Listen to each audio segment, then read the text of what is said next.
जुल्फिकार राज साहब, सलामती कमेटी का इजलास ठीक है, वक्त की जरूरत भी है, होना भी चाहिए था, तमाम पॉलिटिकल पार्टीज को इकट्ठा करने की कोशिश भी की गई है, लेकिन क्वेश्चन मेरा फिर भी हार्ड हो सकता है, लेकिन देखने वालों और सुनने वालों और अकल रखने वालों के ज़हन में आता तो है ना, हमने नेशनल एक्शन प्लान को भी तो बनाया था ना। इजलास हो जाने से कहानी थोड़ी खत्म होती है, बात तो इम्प्लीमेंटेशन की है।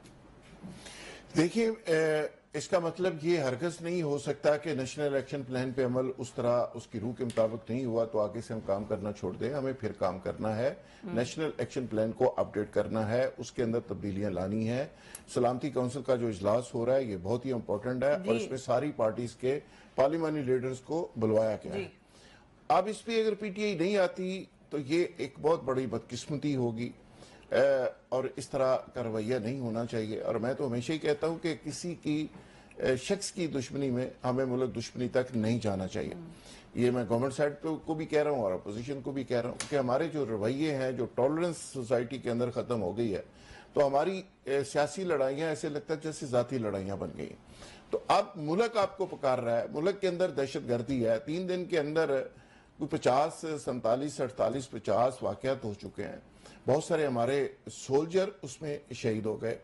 बहुत सी जगह के ऊपर हमारी फोर्सेस के लोगों ने भरपूर मुकाबला किया और दहशतगर्दों को मारा। आज सियासतदानों की मैं कुछ लोगों की गैर संजीदगी देख रहा हूँ। फजलुर रहमान साहब अजीबोगरीब बयान दे रहे हैं, जरदारी साहब लाहौर गोल्फ देखने आगे पोलो मैच देख रहे हैं, और जबकि वो खुद बलोच हैं और बहुत ही इंपॉर्टेंट रोल प्ले कर सकते थे बलोचिस्तान के इशू के। He is the relevant person.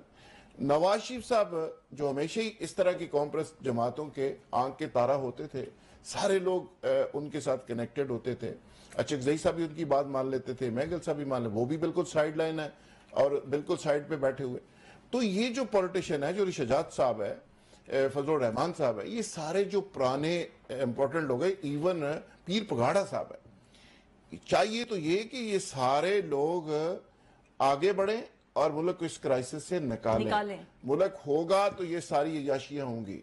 तो इसका मतलब हरगिज़ नहीं कि ये सारी ड्यूटी फौज की है, ये सारा काम उनका के फ्रंट फुट के ऊपर भी वो लड़े, आपके अंदर जो सूरत हाल है मुल्क के अंदर वहां भी लड़ाई वो करें, सरहदों की भी हिफाजत वो करें और जाने भी वो दें, और एंड के ऊपर बारी आए सलामती काउंसिल की तो उसमें भी वो राब्ते कर करके कहे कि जी इसमें आ जाए।